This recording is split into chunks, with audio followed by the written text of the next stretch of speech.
যে হাসানাত সারজিৎ এরা প্রোগ্রামের কথা বলে এখন পর্যন্ত টিএসসিতে যে টাকা উঠেছে প্রায় 12,44,00,000 টাকা, এই টাকার হিসাব এখনও দেয় নাই কেন?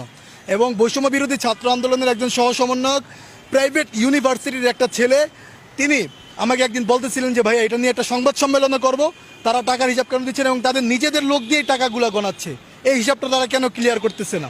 কত কোটি টাকা খরচ হলো? বিএনপির যেমন অবদান ছিল, জামাতের অবদান ছিল, ইসলামী আন্দোলনের অবদান ছিল, গণ অধিকারের অবদান ছিল, আপনাদের অবদান ছিল, সবারটা স্বীকার করে আপনার বক্তব্য কিংবা আপনার রাজনীতি। একটা বিষয় হচ্ছে তারেক রহমানকে নিয়ে যে উগ্র বক্তব্য দিয়েছে যে তিনি ছাত্রদের মনোভাবকে কাজে লাগিয়ে বিএনপি, জামাত, ইসলামী আন্দোলন যে রাজনৈতিক দলগুলো আছে যে আমাদের ছেলেদেরকে আমরা ঘরে বসে রাখবো, তোমাদের আন্দোলনে যোগ দিতে দিব না, এই টিএসসিতে 200 লোকের বেশি এরা পাবে না।